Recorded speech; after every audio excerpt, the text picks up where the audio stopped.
Darwin Pereira. ¿Qué tal receta nuestra señal asambleísta es Alberto Quintana? ¿Cómo le va? Qué gusto, don Alberto. Buenos días con todos. Un abrazo para allá en el set, desde acá, de la capital bananera del mundo. Está en Machala, qué bien. Un abrazo también para nuestros hermanos allá en ese terruño tan productivo, lleno de gente tan trabajadora. Me acompaña Henry Avelino acá en los micrófonos, asambleísta, y básicamente ya ve cómo nos está copando el tiempo, el asunto epidemiológico, ¿no? Pero como dicen los expertos, hay que mantener la calma, hay que seguirse cuidando. Tal vez consultarle, porque ustedes al estar allá en Machala, antes de meternos en lo político, como están en Machala, ya tienen el paso fronterizo más adelante en Huaquillas, esto con el Perú. ¿Cómo ven el tema del desarrollo? A mí me preocupa algo, ¿no? Sobre todo en las poblaciones que están más alejadas de los grandes centros urbanos, en los pasos fronterizos, por supuesto, pues tanto al norte como al sur. Me preocupa el hecho de que no hayamos alcanzado todavía pues esos porcentajes de población vacunada con un esquema o bajo un esquema completo. ¿Cómo ven el asunto y de manera general allá en la provincia del Oro, asambleísta? Bueno, buenos días también al país. Mire, bastante preocupados porque nosotros tenemos una frontera y una frontera viva, es decir, una frontera que se mueve, que no porque la han cerrado se ha paralizado, ¿no? Cuando uno va a Huaquillas está a 1 hora aproximadamente de Machala, que es ya la frontera con el Perú. Al lado de Huaquillas está Aguas Verdes, así se llama la población del Perú que está al lado. Están prácticamente ya, hoy en día son una sola ciudad, separados por un canal internacional que tenemos ahí. Y al lado de Huaquillas y tanto al lado de Aguas Verdes, usted tiene una cantidad de migrantes, especialmente de nuestro hermano país de Venezuela, que cruzan, van y vienen. En Huaquillas incluso les habilitaron una especie como galpón, como coliseo casi, donde ellos pasan, donde ellos pernoctan, donde ellos pueden asearse, pueden pernoctar. Le tocó esto hacer al municipio porque, caso contrario, este tema era de las veredas, era de las calles, era de los portales de las casas. Entonces el municipio se vio obligado a habilitarles un espacio. El Ministerio de Salud Pública, por ejemplo, ahí los ha estado vacunando. Yo hablé con el viceministro de Salud hace unos 2-3 meses sobre este tema que estuvo en la asamblea, y él me dijo que incluso, y me parece bueno esto, y lo bueno hay que aplaudir, me dijo que ellos estaban vacunando a los hermanos migrantes aún cuando no tengan identificación. Es decir, obviamente en aras de proteger a la población ecuatoriana, eso me parece muy bien. Sin embargo, debo decirle algo que sí es muy lamentable.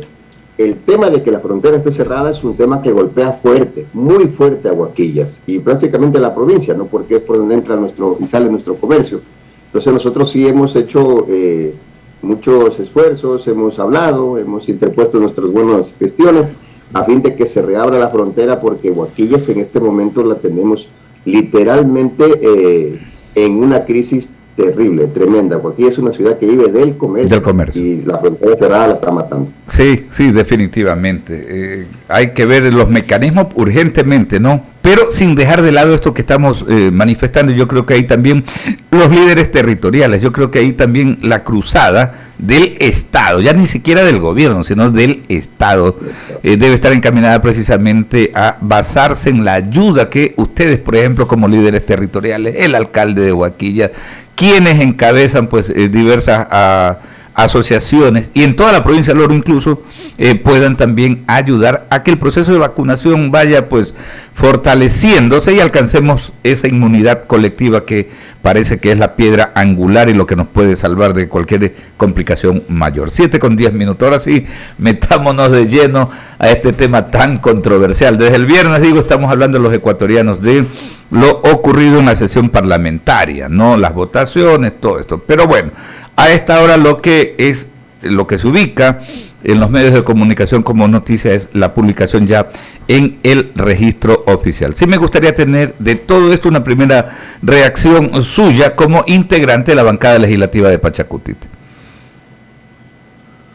Mire, no solamente le preocupa a usted, nos preocupa también a nosotros, los legisladores que votamos por el archivo de la ley y que no se votó, y obviamente nos duele como ecuatorianos porque es una ley nefasta para el país. Es una ley que, mire, por la asamblea desfilaron muchos grupos empresariales, no estamos hablando de la clase media, ni siquiera de la academia, muchos grupos empresariales, y no hubo uno que dijo estamos de acuerdo con la ley. Todos plantearon objeciones, todos plantearon, y o sea, es un poco raro, porque se suponía que siendo el señor Lasso, viniendo de los grupos empresariales más fuertes de este país, se suponía que iba a tener el respaldo y no lo tuvo. La Comisión de Desarrollo Económico lo sabe, y consecuentemente esta ley no tenía por dónde, no había por dónde tenga el respaldo para que ingrese. Tanto así que, como usted vio, no tuvo apoyo a la moción de mayoría, no pudo entrar ni como moción de mayoría ni como moción de minoría. Ya vamos a ver, que asumo más adelante el tema del archivo, pero sí, lo que acaba de entrar en vigencia es fatal para el país, no estamos de acuerdo. Habiendo habido las votaciones que hubieron en la Asamblea Nacional, no queda otra alternativa que ir por dos vías. Al menos nosotros como Pachacuti, como legisladores de Pachacuti, estamos analizando dos frentes para atacar esta ley.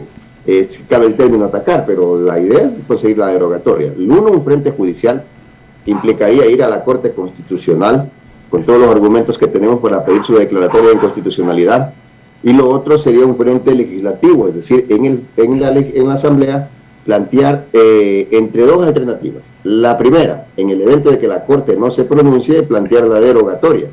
Pero si la Corte llegara a pronunciarse, porque a veces esta Corte Constitucional que tenemos trabaja a pasos acelerados cuando le conviene, yo digo, y llegase a decir, para mala suerte del pueblo ecuatoriano, que es legal, pues ir por la reforma a los artículos que la ley nos permita, porque usted sabe que nosotros como asambleístas no tenemos iniciativa tributaria, pero al menos iríamos por los que sí nos permite la ley, que ya sería la opción de última ratio, ¿no? Ahora mismo las primeras son en la Corte la inconstitucionalidad y en la Asamblea la derogatoria.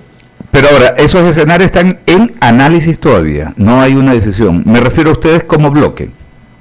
No, hay una decisión. Nosotros tenemos el equipo jurídico desde el día viernes, después de la votación, pusimos a trabajar. Ahora, obviamente, de plantear, desarrollar una acción de inconstitucionalidad no es un pelo de cochino, ¿no? Hay que tener muchos argumentos, hay que tener las actas, hay que tener las votaciones, todo, hay que tener absolutamente todo, y obviamente los argumentos deben ser muy fuertes para que la Corte se pronuncie al respecto. Inclusive nosotros planteamos de que en esa demanda de inconstitucionalidad vaya con medidas cautelares. ¿Cuáles serían esas medidas cautelares? De que se suspenda la ley, tal como pasó con la ley de educación intercultural. No sé si ustedes recuerdan que fue suspendida, estuvo casi 6 meses suspendida hasta que la Corte se pronunció. Yo creo que si ya lo hizo esta misma Corte con una ley, por supuesto que debería hacerlo con esta ley. Al contrario, viene un aniquilamiento de la clase media fatal. Asambleísta, le recuerdo que tienen tal vez de pronto un tratamiento distinto, porque esta es una ley urgente. Entonces, yo no sé si sería pues el mismo tratamiento, la misma aplicabilidad que se le puede dar. Ojo con eso, yo creo que eso también es un tema medular. En el tema de la Corte Constitucional es indiferente, porque la Corte lo que protege es de que no se violente la Constitución. Eso es lo que viene a la Corte. No importa si es una ley ordinaria, si es una ordenanza, si es una ley urgente, es indiferente para la Corte, porque la Corte está ahí como un guardián de la Constitución, protegiendo que no se violente la Constitución, y eso es lo que ellos protegen. En teoría, ¿no? Pero claro, bueno, en la práctica a veces uno como que no ve eso, pero en todo caso aspiramos de que se comporte a la altura esta vez la Corte Constitucional. Ahora, lo que también desde acá, desde esta acera, desde la acera ciudadana, ¿no? Muchos nos preguntamos, pero caramba, ¿qué tan complicado es para la clase dirigencial, para la clase política ponerse de acuerdo? Porque lo lógico sería, ¿no?, que en el contexto de todas las atribuciones constitucionales que tiene el Ejecutivo, y también en el marco del trabajo y del campo de acción que tiene por mandato constitucional y de la ley orgánica de la función legislativa, tiene también toda la Asamblea Nacional. Es tan complejo poder remar en un mismo sentido y poder conseguir esos grandes objetivos que son los que nos preocupan a los ciudadanos. Mire, en la Asamblea no existen casualidades, ¿no? Ni tampoco existen, yo diría, errores de buena fe. Mucho más en partidos, por ponerle un término futbolístico, como este, ¿no? En temas tan importantes como este, y en temas, ojo, que internamente se conversó muchísimo. Y eso se le puedo dar fe, yo estoy adentro, que se conversó, usted no tiene idea en los pasillos de la Asamblea cómo se conversaba del tema, cómo nos reunimos, cómo analizamos detalle a detalle. Esto no fue un proyecto de ley que al final nos cayó de sorpresa y como Ranchito, sorpresa, aquí estoy, tocó la puerta y se abrió y entró. No fue así. Esto estuvo muy debatido. Comunes, para ya ir hablando con nombre de apellido, conversamos una y otra vez. Con el Partido Social Cristiano lo conversamos. Con la Izquierda Democrática estuvo conversado. Todos, absolutamente todos, cuando usted ve el primer debate, se oponen a la ley. Todos le hacen reparos. El gobierno, en el segundo debate, no quiso escuchar, no quiso incluir casi nada de las observaciones que le habían hecho, ni siquiera la Izquierda Democrática, que de una u otra manera era quien más cercanía tenía ya en la comisión, porque la Izquierda Democrática planteó una base de 3.500 para tributar y el gobierno le termina imponiendo una base de 2.600. Entonces, o sea, ni la Izquierda Democrática estaba contento con esto, y mire usted que la izquierda vota ahí, los socialcristianos, que tal vez digamos que vienen de las cámaras y que ellos pudieron haber, tampoco. Mire que los socialcristianos siempre han estado un poco apegados a estos temas tributarios y ahora dijeron, no queremos hacer nada de impuestos, y bueno, y mire usted el desenlace. Entonces, no es una casualidad, no es un error. Obviamente yo me mantengo y a mí no me cabe la más mínima duda de que aquí hubo un pacto de la muerte para el país. Pero póngale nombre. A ver, no hubo casualidad. ¿Qué es entonces? Usted dice un pacto. ¿Bajo qué premisa? Porque también desde el viernes, pero desde el viernes se viene hablando de lo mismo, pero no se ve una evidencia. Claro que es tan complejo, ¿no? Pensar de que hay ingenuidad. Acá en el mundo político definitivamente no hay ingenuidad. Claro, pero mire, o sea, es muy difícil que ellos salgan a decir hicimos un pacto de esto, nunca lo han hecho, ¿no? Es salvo, la única vez que yo vi que aceptaron un pacto fue cuando lo hicieron, el pacto de la regalada gana entre el señor Agdalá y el señor Pérez Cordero. Fue la única vez que dijeron, sí, hicimos un pacto porque nos dio la regalada gana. Del resto, todas las veces que yo he visto, porque vengo siguiendo la política ecuatoriana desde muy joven, siempre los pactos son ocultos, ¿no? Por un lado hacen una cosa y por otro lado se dicen de todo. Yo le digo, eso ya es show, porque es show cuando tú dices en las palabras un montón de cosas, quieres hasta pegarle, quieres hasta irte de puñetes contra tu contrincante, pero en la práctica votas con tu contrincante. Nos están matando los ecuatorianos este pacto. Decía alguien... La está pulverizando. O sea, no es tan sencillo el tema. Se acaba, por ejemplo, las deducciones de fin de año para el impuesto a la renta. Consecuentemente, no solamente van a ser los de $2,000 los que van a tener que pagar impuestos. Los que ganan $1,000 ya van a tener que pagar impuestos el próximo año. Es terrible el tema, es terrible. Claro, decía alguien, este tipo de acuerdos políticos pues no se hacen con notario público. 7:19. Henry Avelino tiene otras inquietudes para nuestro invitado, el asambleísta Darwin Pereira, integrante de la bancada legislativa de Pachacuti. Gracias, Alberto. 7:19 ya como está asambleísta. A propósito de lo que usted dice, que no existen casualidades, el correísmo salió al paso ayer ya a negar las reformas tributarias y a rechazar haber pactado con el régimen para que rijan por el Ministerio de la Ley. Dicen ellos que, y yo quisiera una reacción de esto, ¿no? de estas declaraciones recientes, que la ley estaba muerta, dicen, y que no cabe publicación en el registro oficial. Aseguran que no hubo acuerdos para favorecer a dirigentes procesados. Mire, retomo las palabras que decía hace un momento. Una cosa es lo que digan de la boca para afuera y otra cosa son las acciones, ¿no? Las acciones nos dicen absolutamente todo lo contrario. Y pueden decir que no se puede publicar en el registro oficial. Pero y en la práctica, ¿qué pasó? Está publicado pues en el registro oficial. Ellos pueden gritar, pararse de cabeza, decir lo que sea en este momento. Lo que nosotros, como ecuatorianos, porque aquí sí me saco la camisa del político, como ecuatorianos, estamos asumiendo el error de ellos. Pues miren, o el error, o lo que sea, yo digo pacto.